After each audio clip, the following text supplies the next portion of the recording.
et bienvenue dans l'émission L'Apologie de l'Évangile de Jésus-Christ.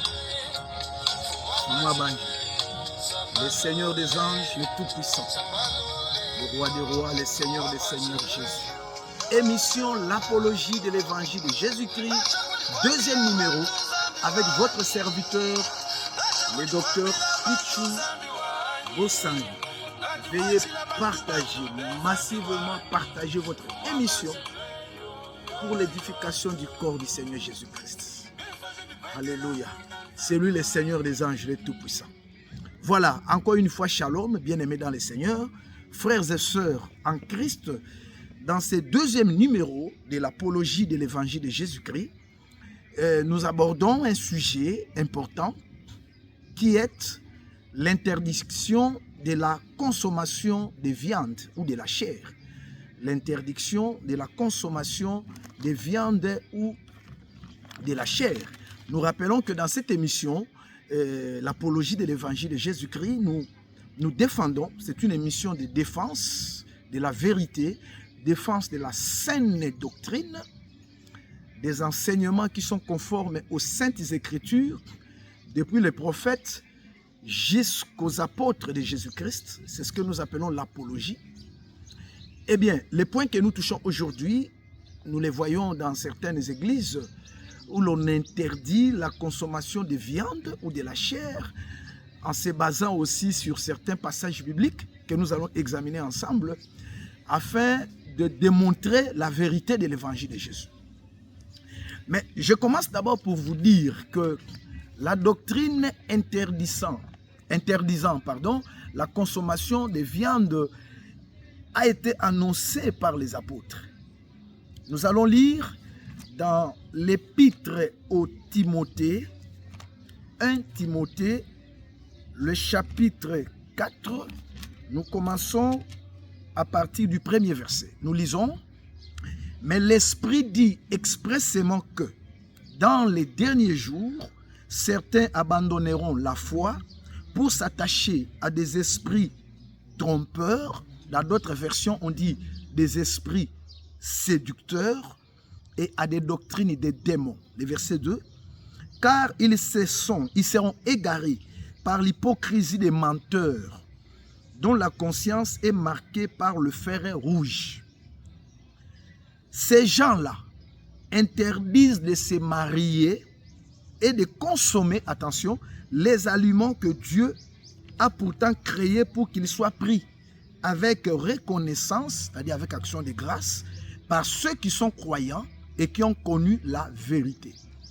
Donc, à la lumière de cette écriture, l'apôtre Paul avait annoncé que parmi les doctrines des démons, n'est-ce pas, apportées par les faux docteurs, les faux enseignants que le ciel n'a pas envoyés, il y aurait notamment la doctrine sur le célibat obligatoire, nous y reviendrons à un autre numéro, mais aussi la doctrine de l'interdiction de la consommation de certains aliments dont nous parlons de viande aujourd'hui, où l'on fait de tous les croyants des végétariens, espérant qu'en faisant cela, on accomplit la volonté de Dieu, alors que c'est une doctrine diabolique. Que le Seigneur vous bénisse. Et je tiens à dire à tous les végétariens qui me suivent, vous qui êtes végétariens par votre volonté personnelle, par un choix, pour des raisons sanitaires, cette émission n'a rien à voir avec vous. Nous parlons des végétariens, c'est-à-dire ceux qui les sont devenus parce qu'on leur a parlé de la Bible, de la religion, de la chrétienté, des Écritures, en faisant valoir cette doctrine de ne pas manger la viande comme étant une doctrine biblique, comme une saine doctrine. Nous voyons dans cette écriture que ce n'est pas vrai, ce n'est pas biblique. Et cela étant dit, nous commençons l'émission en disant que la vérité de l'évangile de Jésus-Christ se fonde sur une vérité et sur un élément qui est très fondamental. Quel est cet élément? Cet élément, c'est que le royaume de Dieu que l'évangile prêche, l'évangile que les apôtres ont prêché, dans cet évangile, le royaume de Dieu, ce n'est pas le manger et le boire. Amen. Là, nous sommes dans l'épître aux Romains, au chapitre 14. Vous savez, dans cette émission, nous examinons les Écritures. Si vous tombez sur cette émission, c'est une grâce de Dieu et nous vous demandons de la partager. Ici, il ne s'agit pas de la philosophie ni des raisonnements, encore moins les traditions humaines ou théologiques, mais la conformité aux Écritures. Voilà un élément très majeur dans cette matière. Nous sommes dans l'épître aux Romains, les chapitres 14. Si vous commencez à partir du premier verset jusqu'au troisième verset, là vous allez voir que l'apôtre Paul était en train de traiter la question en rapport avec les manger. N'est-ce pas? Il y en a qui étaient faibles et qui ne mangeaient que des légumes, qui étaient faibles, je souligne, et d'autres qui mangeaient de tout. C'est une question que l'apôtre Paul traitait. Il y en a qui disaient que la viande est sacrifiée aux idoles, nous on ne mange pas. Mais je prends le verset 17. Le cher apôtre dit ceci. Romains 14, verset 17. En effet, le royaume de Dieu, ce n'est pas le manger et le boire, mais la justice, la paix et la joie par le Saint-Esprit. C'est très important. Quand on parle du royaume de Dieu, on parle du salut, on parle de la vie éternelle, on parle du ciel. Donc dans l'enseignement de l'évangile, parce que n'oubliez pas que l'évangile lui-même, c'est la bonne nouvelle du royaume. Dans l'enseignement de l'évangile, pour être en communion avec Dieu, pour espérer au salut, cela n'a rien à voir avec le manger et le boire. Attention, on ne parle pas du manger et du boire en rapport avec l'ivrognerie, en rapport avec le tabac. Non. Ici, c'est en rapport avec les interdictions du pur, de l'impur, du sacré, que tout ce qui peut souiller spirituellement l'homme à travers les manger ou les boire. Et il dit, dans le royaume de Dieu, il est question de la paix, de la joie et de la justice par le Saint-Esprit. C'est-à-dire tout simplement que, contrairement au temps de la loi, où les choses étaient liées à la chair, à la pureté charnelle, vous mangez ou vous buvez, vous devenez pur ou vous devenez impur. Dans la nouvelle alliance, la pureté ou l'impureté sont liées à l'intérieur, à l'âme. C'est ce qu'on appelle les changements de sacerdoce. J'ai déjà eu à le dire dans plusieurs autres numéros, dans plusieurs autres émissions, où nous avons montré que lors de noces de Cana, vous le savez bien, dans Jean chapitre 2, il y avait des vases, n'est-ce pas, dans lesquels, donc des vases qui contenaient de l'eau et qui servaient à l'ablution. L'ablution, c'était la purification extérieure, la purification de la chair. Mais le Seigneur, lors de ses premiers miracles, a transformé de l'eau en vin. Cela veut dire que ce qui purifiait l'extérieur, ce qui lavait l'extérieur, est désormais devenu du vin pour entrer à l'intérieur. C'est ce que l'apôtre Paul, enfin l'auteur de l'épître aux Hébreux, pour supporter quelques-uns, dit dans Hébreux 9, 14, que dans la loi, c'était la purification de la chair. Alléluia. Mais dans la grâce, Christ par son sang et par son évangile purifie l'intérieur. Donc le premier élément fondamental, c'est que le royaume de Dieu ne se fonde pas sur le manger physique et le boire physique. Attention, notre sujet c'est l'interdiction de la consommation de la viande ou de la chair. Cette doctrine-là à la lumière de l'enseignement des apôtres. Deuxième élément, c'est le Seigneur Jésus-Christ lui-même. Là, nous sommes dans le livre de Matthieu, chapitre 15. Ici également, il s'agissait des traditions des Juifs, les traditions de leur père. Et l'on parlait de la purification, de la pureté ou de l'impureté, toujours par rapport à la chair. Si vous revenez d'un endroit public, il faut vous laver les mains. Si vous ne vous lavez pas les mains, vous êtes impurs. Vous voyez, la question s'est posée tout autour de ces choses. Mais ça, c'est le contexte. Mais nous allons tirer une pensée pour poser un élément fondamental. Dans Matthieu chapitre 15, je commence au verset 15. Pierre prit la parole et lui dit, explique-nous cette parabole. Verset 16, Jésus dit, vous aussi, vous êtes encore sans intelligence. Ne comprenez-vous pas encore que tout ce qui entre dans la bouche va dans le ventre, qui est évacué dans les toilettes? Dans d'autres versions, on dit dans les lieux secrets. Et il ajoute au verset 18, mais ce qui sort de la bouche vient du cœur, et c'est ce qui rend l'homme impur. Donc ici aussi, notre grand et incomparable Seigneur Jésus nous montre que ce n'est pas ce qui entre en l'homme qui le suit. C'est très important. N'oubliez pas que Jésus-Christ est l'apôtre de cette alliance. Selon Hébreux chapitre 3, verset 1, c'est lui qui est venu poser les fondements de l'évangile que nous prêchons, les fondements de l'évangile que nous annonçons. C'est le Seigneur Jésus-Christ qui est venu, n'est-ce pas, l'apporter. Donc, il nous montre que ce n'est pas ce qui entre. Que si vous mangez si vous mangez la viande de la chèvre, du porc, n'est-ce pas, ou du poulet, vous vous éloignez de Dieu, et vous devenez impur. Non, le Seigneur dit c'est ce qui sort de l'homme. Or, je vous dis que ce qui sort de l'homme, c'est la parole, c'est l'enseignement. C'est-à-dire que ce qui peut vous suivre, c'est tout enseignement, toute doctrine qui ne se conforme pas à l'enseignement des apôtres de Jésus. Mais ce n'est pas la nourriture. Entrons maintenant dans cette matière. La première chose qu'il faut retenir, c'est que quand Dieu avait créé l'homme, l'homme était végétarien par l'ordre de Dieu. Que le Seigneur vous bénisse. Là, nous sommes dans le livre de Genèse, au chapitre 1er, à partir du verset 29 jusqu'au verset 31. Veuillez partager l'apologie de l'évangile de Jésus-Christ.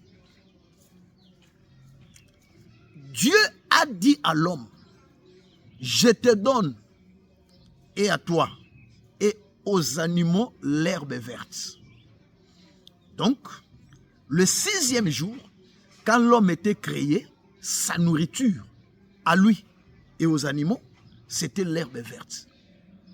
Alors, vous voyez, cette fausse doctrine de l'interdiction de manger la chair des animaux se fonde là. Pour dire que vous voyez, Dieu avait donné à l'homme l'herbe verte. Mais ils oublient que Dieu marche. Alléluia. D'abord, je vais vous expliquer la raison prophétique de l'interdiction de manger la chair. Bon, pas l'interdiction, mais le fait que l'homme ne mange que l'herbe verte le 6e jour. D'abord dans la prophétie. C'est parce que dans la pensée de Dieu, il y avait un temps fixé où l'animal devait mourir. Parce qu'on ne peut pas manger la chair d'un animal si celui-ci ne meurt pas. Or, Dieu, dans sa pensée, il voulait montrer à l'homme que l'animal ne peut pas mourir sans le péché. Est-ce que vous comprenez? Là, j'entre dans la prophétie. Parce que si tu n'as pas la prophétie c'est une lampe pour éclairer les lieux obscurs, c'est-à-dire les Écritures. Que le Seigneur vous bénisse. N'oubliez pas qu'avant la création de l'homme, Dieu avait préparé un animal. Je suis dans un langage prophétique. Là, je suis dans 1 Pierre, chapitre 1er, n'est-ce pas?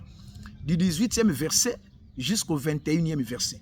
Là-bas, l'Écriture dit que avant même la création de l'homme, alléluia, à l'éternité, avant la fondation du monde, Dieu avait prédestiné un agneau qui devait paraître à la fin des temps, alléluia, afin d'apporter l'expiation. Vous comprenez que là, je parle d'un agneau symbolique, parce que les animaux que Dieu a créés, selon Romains 1, verset 20 à 21, ce n'était que pour refléter les pensées de Dieu dans sa divinité. Donc le véritable agneau dont je parle, c'est Jésus-Christ. Voilà pourquoi même pendant la création, les animaux devaient précéder l'homme. Amen. Oui. l'homme en venant devait déjà trouver les animaux. C'était prophétique pour dire à Adam, avant que toi tu viennes, avant même qu'Adam pêche, un animal était prévu dans la pensée de Dieu depuis l'éternité. Et cet animal-là, c'est le Seigneur Jésus. Mais attention, dans 1 Pierre 1, 18 à 21, on a dit que cet agneau ne devait être manifesté que dans les derniers temps. Donc il y avait un temps fixé. Voilà pourquoi quand Dieu crée l'homme, il épargne les animaux. Alléluia. Il lui dit, tu mangeras l'herbe. Je vais vous montrer que après le péché, Dieu va livrer les animaux. Amen. Que le Seigneur vous bénisse. Que le Seigneur vous bénisse richement. Je vais revenir sur ça. La deuxième raison prophétique pour laquelle le 6e jour, l'homme ne pouvait que manger l'herbe et lui et les animaux, c'est parce que le 6e jour dans la prophétie, c'est l'image d'une période de paix où le sang ne doit pas couler. Vous comprenez? C'est-à-dire que la création que vous voyez, c'était aussi tout un calendrier divin, un programme de Dieu dans la prophétie. Nous n'avons pas le temps de le dire ou d'en parler en détail maintenant. Parce que si vous prenez du 1er au 3e jour, c'est aussi l'ancienne alliance, parce que c'est là où nous avons l'apparition de Moïse comme la terre, les prophètes de l'ancienne alliance. Les 3 jours, c'est la loi, les prophètes et les psaumes de l'ancienne alliance. Quand vous arrivez au 4e jour, c'est la venue de Jésus dans la chair, comme étant le soleil qui est venu visiter son peuple. Et le soleil est allé se coucher à la croix. La lune qui est l'église est apparue. Ça, c'est le 4e jour de la création. Mais la lune doit disparaître. La disparition de la lune, c'est l'enlèvement de l'église.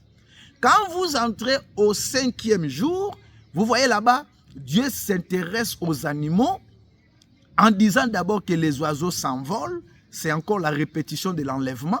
Mais en voyant les eaux, c'est le jugement.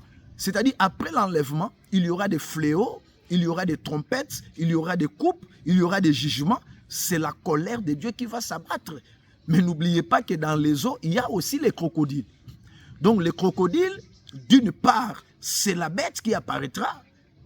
Comme dans Ézéchiel 29:1, Pharaon était tout un crocodile pour régner en Égypte. C'était aussi le type de la bête qui régnera sur la terre. Mais dans l'eau, il y a aussi le plus grand crocodile. Alléluia.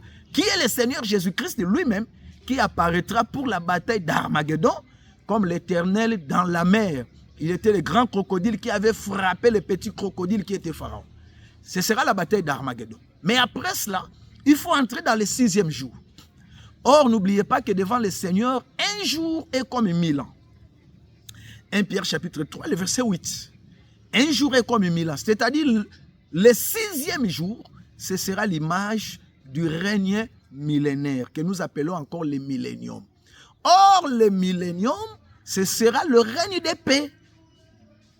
J'explique pourquoi le 6e jour, l'homme ne peut pas manger l'animal, parce qu'on ne peut pas manger sans verser le sang. Or, verser le sang, c'est la guerre. C'est la cruauté. Or, après avoir vaincu la bête, après l'avoir jeté les 2 bêtes dans les temps de feu, Satan sera lié pendant 1000 ans, et pendant les 1000 ans, il y aura le règne de paix sur la terre. Et le règne de paix sur la terre, c'est ça le 6e jour. Est-ce que vous me comprenez, frère? Donc, il faut avoir l'esprit de la prophétie en abordant la Bible. Nous allons lire ensemble Ésaïe chapitre 11. Vous allez comprendre que ici, dans Ésaïe chapitre 11, Dieu est en train de répéter autrement le 6e jour de la création. Ésaïe 11, je prends d'abord le verset 4. Alléluia. Soyez bénis, l'apologie de l'évangile de Jésus-Christ, l'interdiction de la consommation de la chair ou des viandes, avec des versets bibliques. Cela n'est pas conforme à la saine doctrine. Nous montrons d'abord que le 6e jour, c'était l'image du règne millénaire, quand Christ viendra régner sur toute la terre. Ce sera le règne de paix, et pendant ce règne, le sang ne sera pas versé. Regardez, Ésaïe 11, verset 4. Au contraire, Il jugera les faibles avec justice. Alléluia. Et corrigera les malheureux de la terre avec droiture. C'est-à-dire quand Jésus viendra, il trouvera les faibles, il trouvera les malheureux. Ici, il parle des vierges folles qui resteront et qui passeront par la grande tribulation. Et il parle aussi du peuple d'Israël. Donc, ces deux groupes vont constituer les faibles et les malheureux de la terre. Lui, il viendra pour les secourir. Il frappera la terre par sa parole comme par un coup de bâton. Alléluia. Et par le souffle de ses lèvres, il fera mourir les méchants. Il faut aller retrouver ces versets dans 2 Thessaloniciens chapitre 2. Soyez bénis au nom de Jésus. Pendant que vous me suivez, si vous étiez malade, soyez guéris. Trouvez même la solution parce que dans l'évangile de Jésus, il y a la vie. Allez dans 2 Thessaloniciens chapitre 2, à partir du verset 4. L'apôtre Paul parle du fils, n'est-ce pas, de la perdition. Il parle de l'homme de l'iniquité. C'est la bête, c'est le diable. Quand vous descendez 7, 8, 9, 10, 11, il vous montre que quand il viendra, la bête, l'antichrist, il ira jusque dans les temples de Dieu, se proclamant lui-même Dieu. Mais ce qui est merveilleux, on dit, le Seigneur Jésus les détruira par le souffle de sa bouche. Alléluia. C'est lui qu'on appelle ici le méchant, qui sera détruit par le souffle de la bouche de Jésus. Et voici la conséquence. Verset 5. La justice sera comme une ceinture autour de sa taille et la fidélité comme une ceinture sur ses hanches. Verset 6. Les loups habitera avec l'agneau. Et la panthère, alléluia, se couchera avec les chevaux. Les veaux, les jeunes lions et les bétails qu'on engraisse vivront ensemble. Écoutez, et un jeune garçon les conduira. La vache et l'ours auront un même pâturage, leurs petits un même enclos, et les lions, attention, et les lions mangera de la paille comme le bœuf.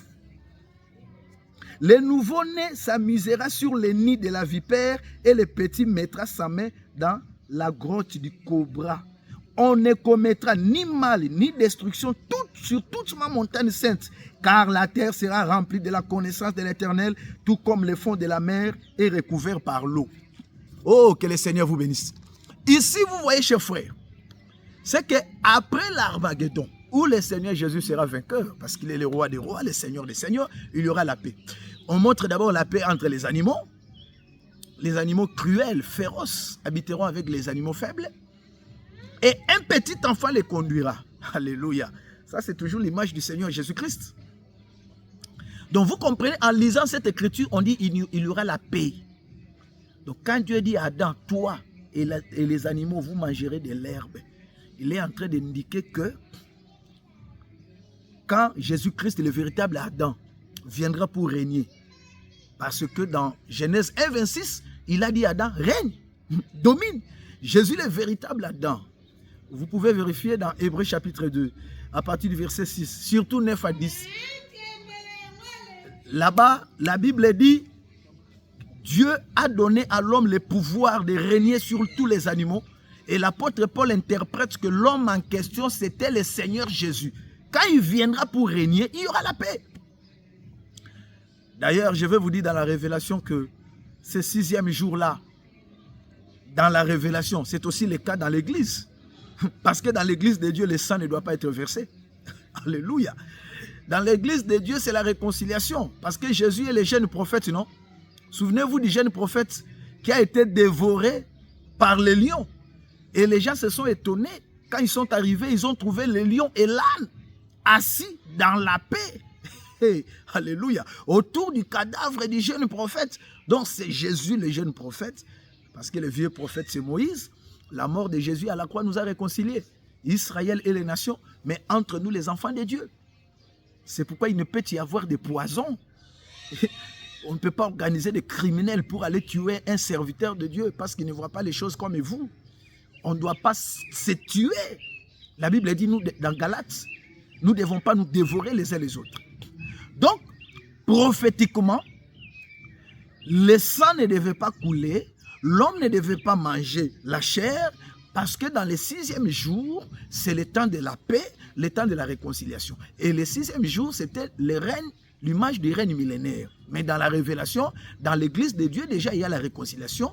Parce que vous savez que dans l'arche de Noé, parce que l'arche de Noé, c'était un homme, non, qui devait mourir pour réconcilier les gens. Quand je dis un homme, je parle du bois de gopher. Quand le bois de gopher était coupé, c'était la mort de Jésus. Or, la mort de Jésus, c'était que les animaux qui ne s'entendent pas s'entendent et s'entendent avec l'homme. Parce que Noé, c'était Adam même. Amen. Dans l'arche. Qui a encore retrouvé tous les animaux dans la paix. C'est que dans l'église de Dieu, il y a la paix. Mais cette paix sera matérialisée lors du règne millénaire. Maintenant, je disais que cette posture, cette position que l'Éternel Dieu avait donnée à l'homme, c'était avant les péchés. Est-ce que vous comprenez? Regardez, quand l'homme a péché, le besoin de la mort de l'animal s'est avéré. Alléluia. Oui, c'est vrai dans la prophétie et c'était vrai aussi dans la connaissance dans la vie d'Adam.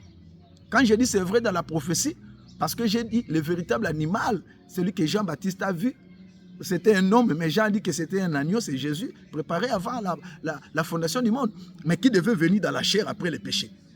De même, quand Adam a péché, là nous sommes dans le livre de Genèse, au chapitre 3, le verset 21, la Bible dit, l'Éternel Dieu lui-même, alléluia, il a pris la peau pour vêtir Adam et Ève. Où est-ce qu'il a pris la peau?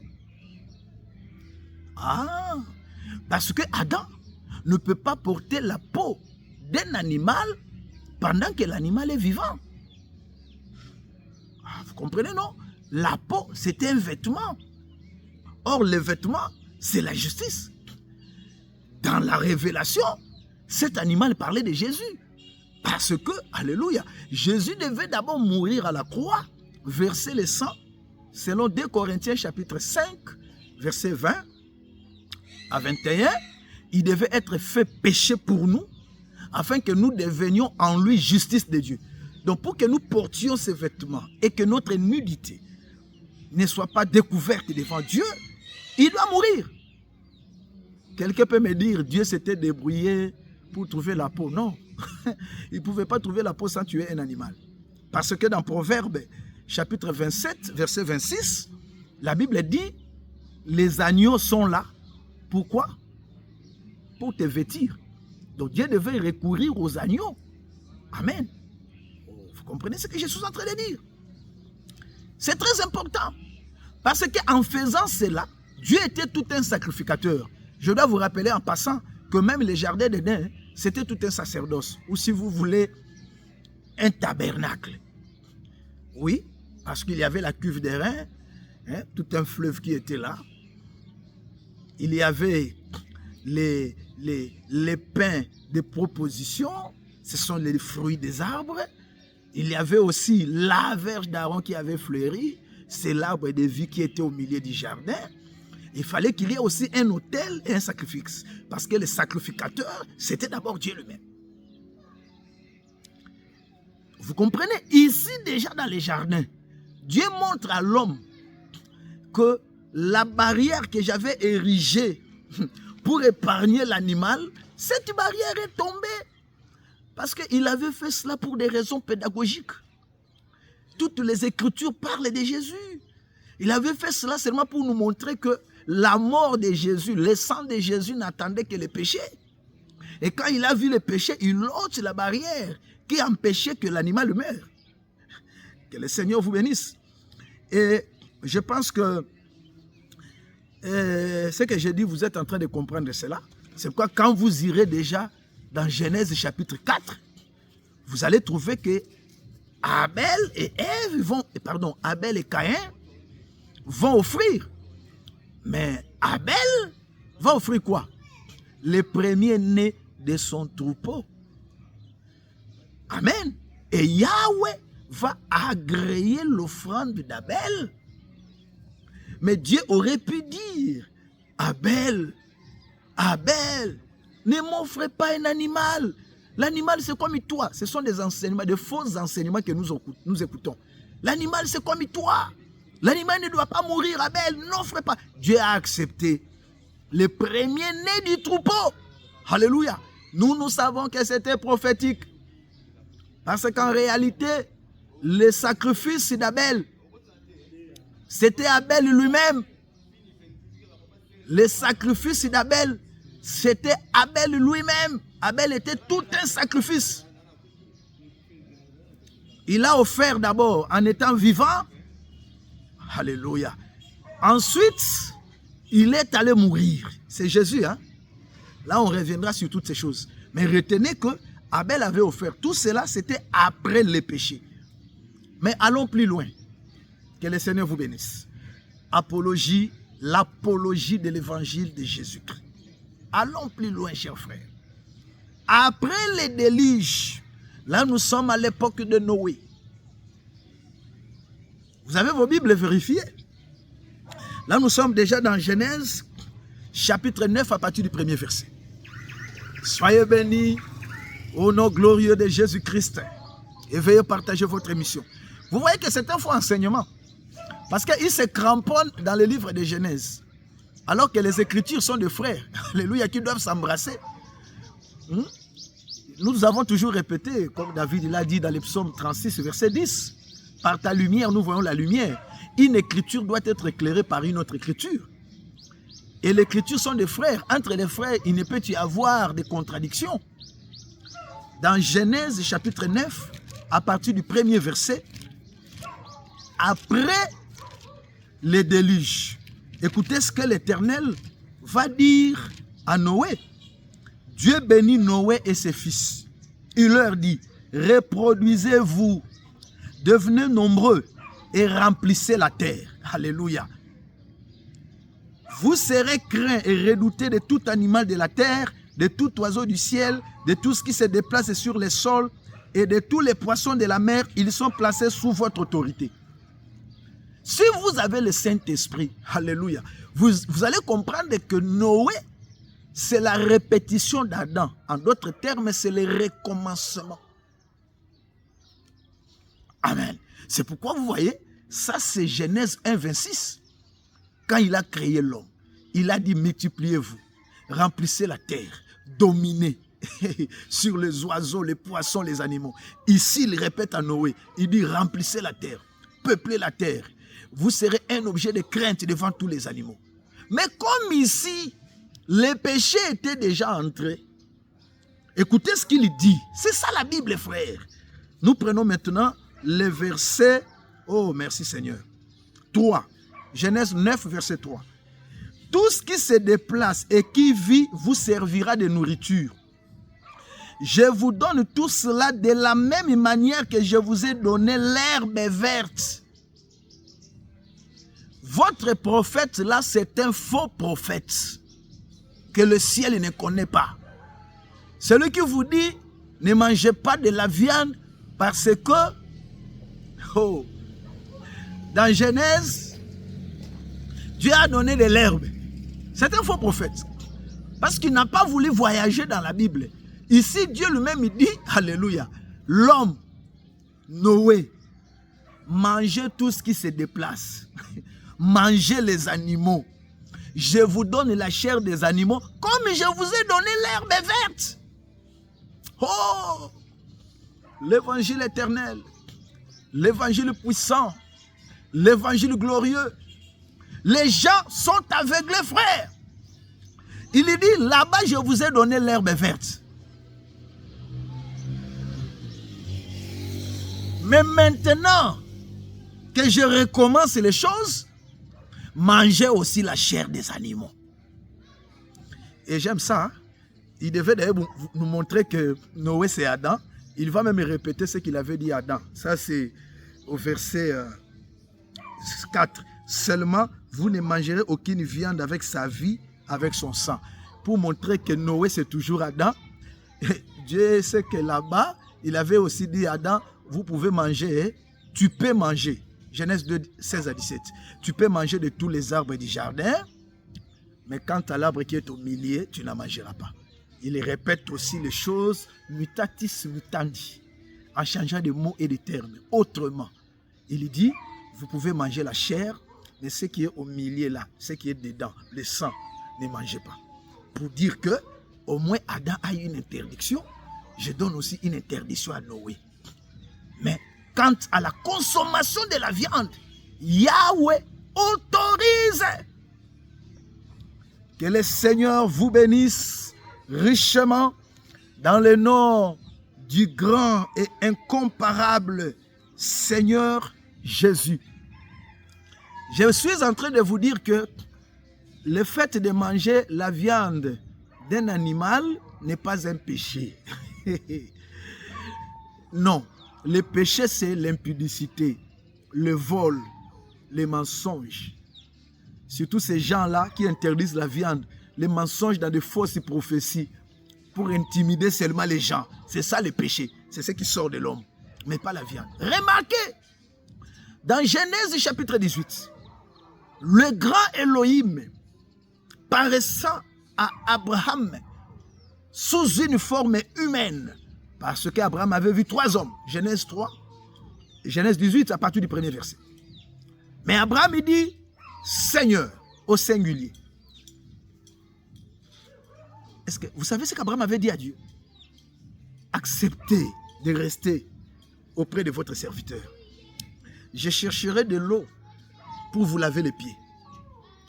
Abraham savait que pour apaiser la colère de Dieu, Dieu doit manger. Et vous savez ce qu'Abraham a fait? Je suis dans Genèse chapitre 18 et toujours votre Bible dans cette émission. Montrez à ces gens-là que Dieu, venu sous la forme d'un homme, a mangé la chair. Vous comprenez que les prophètes c'était menteur. Je répète encore, le Dieu là qui a parlé dans Genèse 1 que l'homme doit manger l'herbe, il a pris la forme humaine accompagné de 2 anges. Qu'est-ce qu'Abraham a fait? Abraham était poussé par l'esprit de la prophétie. Il voyait ces fausses églises avec les doctrines des démons interdisant la viande. Et poussé par l'esprit, il court. Nous sommes dans Genèse 18. Vous pouvez commencer à partir du premier verset. Mais moi, je prends seulement le verset 7. Abraham courut à son troupeau, prit un veau, alléluia, tendre et bon, et le donna à un serviteur qui se dépêcha de le préparer. Et après la cuisine, qu'est-ce qui s'est passé? Verset 8. Il prit encore du lait caillé et du lait avec les veaux qu'on avait préparés. Et il les mit devant eux, devant l'Éternel et ses 2 anges. Il s'était lui-même à leur côté, sous l'arbre, et ils mangèrent. Hey, alléluia. Dieu. Parce que dans l'ancienne alliance, Dieu se manifestait par des théophanies. Il n'a pas dit à Abraham, Abraham, ne tue pas l'animal, ne tue pas les veaux. Il est comme toi, Abraham, ne verse pas le sang. Je ne mange pas la viande, frère. Sortez de ces églises démoniaques. Et ce que j'aime dans la Bible, après avoir mangé, Dieu était tellement content. Il était tellement content, frère. Alors qu'avant de manger, il n'avait pas dévoilé sa mission. Mais après avoir mangé, il dit, cacherai-je quelque chose à Abraham? D'abord, il bénit Abraham et il lui dévoile qu'il était venu pour aller détruire Sodome et Gomorrhe. Vous comprenez que la nourriture avait apaisé la colère de l'Éternel. Est-ce que je peux dire au peuple de Dieu qui me suit que la maison d'Abraham aussi c'était tout un tabernacle? Comme les jardins d'Éden? Amen. Parce que quand on lavait les pieds là nous sommes déjà à l'entrée, au parvis. N'est-ce pas? Il y a la cuve des reins. Vous voulez encore chercher quoi? La table de pain de proposition dans les sanctuaires. Oui, Abraham avait dit, nous préparerons pour toi le pain. Vous voulez chercher quoi? L'autel de parfum. La Bible interprète les parfums comme étant la prière. Et Abraham aura le temps d'offrir les parfums, c'est-à-dire d'intercéder. Vous cherchez quoi? L'autel de l'Holocauste. C'est pourquoi Abraham a apporté les veaux. Peut-être quelques-uns ne comprennent pas. Est-ce que vous savez que l'autel, c'est la table de Dieu? L'autel. Là, dans les tabernacles, quand on offrait les animaux, on était en train de servir Dieu. Frère, Dieu aime la viande. C'est pourquoi j'ai dit, si vous êtes végétarien, ça ne vous sanctifie pas. C'est peut-être pour des raisons sanitaires. Mais pour le ciel, pour votre âme, ça n'a rien à voir. Que Dieu vous bénisse. Au lieu de vous priver de la viande, abandonnez l'alcool, le tabac, la drogue, les concubinages, la polygamie, les crimes, la magie. Malachie, chapitre 1er. Je vais vous montrer que le veau, quand Abraham servait le veau à Dieu, c'est comme les sacrificateurs sacrifiaient le veau sur l'autel. Parce que Dieu appelle l'autel sa table. C'est un Dieu qui mange de la viande. Malachie, chapitre 1er. Je peux commencer à partir du premier verset. Écoutez ce que dit l'Éternel. Non, verset 7 s'il vous plaît. Malachie 1, verset 7. Vous offrez sur mon autel des aliments impurs. Et vous dites, en quoi t'avons-nous souillé? C'est en disant, la table de l'Éternel est dérisoire. Dans d'autres versions, on dit méprisable. Verset 8. Quand vous offrez en sacrifice une bête aveugle, n'est-ce pas mal? Quand vous offrez une bête boiteuse ou malade, n'est-ce pas mal? Offre-la donc à ton gouverneur. Te recevra-t-il bien? Te fera-t-il bon accueil? Dit l'Éternel, le maître de l'univers. Donc Dieu dit, oh, mais vous suyez mon autel. On lui demande comment avons-nous suivi ton autel. Il dit, oui, quand vous dites que ma table est méprisable, c'est pourquoi vous apportez des bêtes boiteuses aveugles. C'est que l'autel est là que vous voyez, c'est ma table. Donc, Dieu, quand on offrait les animaux, il était en train de manger. Mais attention, frère, ce que les gens ne comprennent pas, les manger là, c'était aussi prophétique. Parce que le veau qu'on a donné, c'est l'image d'un homme. Alléluia, le Seigneur Jésus-Christ. Quand Jésus est mort sur la croix, Dieu a mangé. C'est-à-dire, la volonté de Dieu a été accomplie. C'est pourquoi vous voyez, quand Dieu mange chez Abraham, il dit, cacherai-je quelque chose à Abraham? C'est-à-dire, après l'œuvre de la croix, Dieu ne cache plus rien. C'est pourquoi nous comprenons ces choses. Les voiles déchirés, les Écritures sont expliquées, les mystères sont dévoilés. Dieu ne cache plus rien. C'est pourquoi même quand on a posé la question, qui est digne d'ouvrir les livres et d'en rompre les sceaux, on a commencé par nous montrer un agneau qui était là comme immolé. Or, être immolé, c'est passer par l'autel, c'est-à-dire passer par la table de Dieu. Donc, pour que Dieu accepte qu'on prenne les livres et qu'on l'ouvre, Dieu devait d'abord manger. Manger l'agneau sur l'autel. Donc, c'est pour vous dire que c'est une fausse doctrine que d'interdire aux gens de manger la viande physiquement. Que le Seigneur vous bénisse. Et nous allons dire 2 ou 3 choses, parce que nous nous approchons de la fin de l'émission. L'apologie de l'évangile de Jésus-Christ, la défense de la saine doctrine des apôtres. Moïse est venu avec la loi, frère. Même dans la loi de Moïse, qui était l'image et ombre des choses à venir, selon Colossiens 2, versets 16 à 17, Hébreux 10, verset 4, la loi de Moïse n'a jamais interdit la consommation de la viande, frère. Où est-ce que vous avez ramassé ça? Au contraire, la loi a montré la viande que vous devez consommer. Les animaux purs, des animaux impurs. Alors même les animaux purs qu'on mangeait, c'était toujours la viande. Mais bien entendu, c'était les images et les ombres. N'oubliez pas les passages que je vous ai donnés comme principe fondamental. Aujourd'hui, dans la grâce, toutes ces choses-là étaient des images et des ombres accomplies en Jésus. Donc même la loi de Moïse, qui interdisait une catégorie de viande, cette loi-là, qui interdisait une catégorie de viande, a déjà trouvé son explication en Jésus. Parce que dans la vision des frères Pierre, dans les Actes chapitre 10, il avait vu, vous le savez, les animaux purs et impurs. Le Seigneur lui a demandé de manger les animaux impurs et il lui a expliqué que ce que moi, Dieu, j'avais appelé animaux impurs, ce n'étaient pas les animaux naturels que vous voyez, c'était les hommes. Alléluia. C'était nous les nations qui étions rejetés, n'est-ce pas? C'est Dieu lui-même qui ne voulait pas nous manger. C'est pourquoi il nous a appelés impurs. N'oubliez pas que dans la Bible, prophétiquement parlant, manger, c'est entrer en communion avec quelqu'un. Amen. Oui, oui. C'est pourquoi il dit dans Apocalypse 3, si vous êtes ni chaud, ni froid, parce que tu n'es ni chaud, ni froid, je te vomirai de ma bouche. C'est-à-dire que si Dieu te garde dans son estomac, cela veut dire que vous êtes en communion avec Dieu. Si te vomit, vous n'êtes plus en communion. Maintenant, nous étions des animaux impurs symboliques, sans Dieu, sans alliance, sans promesse, étrangers, selon les Éphésiens 2, 11 à 12. Mais il dit à Pierre, mange les animaux impurs. En d'autres termes, nous avons été acceptés à entrer en Dieu par l'œuvre de la croix. Donc même la loi qui avait interdit une catégorie de viande a été abolie